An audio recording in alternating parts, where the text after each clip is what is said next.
Hi everyone. We're celebrating our Harvest Festival over the weekend. Yay! And we've got a harvest supper in church. Bring and share, 5:30 on Saturday. If you can come, we'd love to see you. There'll be entertainment, homegrown entertainment, all sorts of things going on.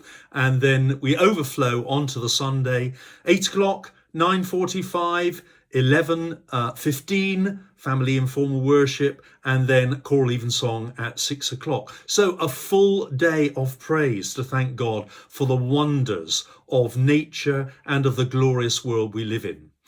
Harvest Festival is based on the ancient Hebrew festival of Sukkot, which is celebrated every year after the great High Holy Days. And it's a week-long festival, and it's called Sukkot because it's the Feast of Booths. Sukkot means booth, and the tradition is to live in an outside shelter. You probably only do that in a warm land. But one of the great traditions of Sukkot, and one that I used to love when I provided music at the synagogues in Brighton, was the shaking of the Lulav. And this represents the fullness of the harvest. Now, believe it or not, this rather sinister looking felt thing is actually a model of a real lulav. A real lulav has a closed frond of date palm and myrtle and also willow leaves, and then an etrog, which is a citrus fruit. It's very like a lemon. And they're held together and they're shaken upwards and downwards and east, south, north and west. I've got those in the wrong order, but you know what I mean. And that's a symbol of acknowledging the glory of God which surrounds us. So it's a wonderful way of doing it.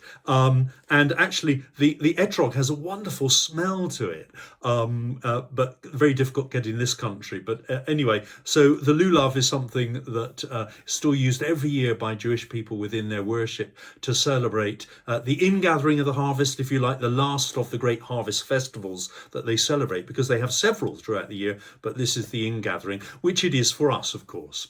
And so we give thanks for the wonderful world that we live in. And we thank also Parson Hawker, who in Cornwall at Morwenstow in the 19th century brought about the celebration of a Christian harvest festival based on the idea of Sukkot. So we thank God for his contribution. And I think when we read our gospel reading this Sunday, which is from Matthew chapter 6, I think it is, we're being told not to worry. The whole of nature is drawn into this. Look at the lilies of the field, says Jesus. Yet Solomon in all his glory is not arrayed so wonderfully as one of these. And he's saying to us, okay, yeah, sometimes we do worry about things, but ultimately we live in a wonderful world.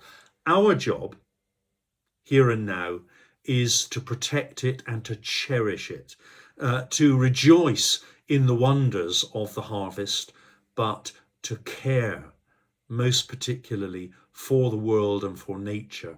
And that's a very Christian calling. So that's something that we'll also be considering. But do join us for worship, as I say, 8 o'clock Holy Communion, 9:45 Family Eucharist, and then at 11:15 Family Informal Worship, and then Choral Evensong at 6 o'clock. And the 9:45 and Evensong will be live streamed on the Zoom link. If you want more details, www.holytrinitycookfield.org. Don't forget the Harvest Supper on Saturday, 5:30 in church. Bring something to eat with you. Okay, God bless. Bye.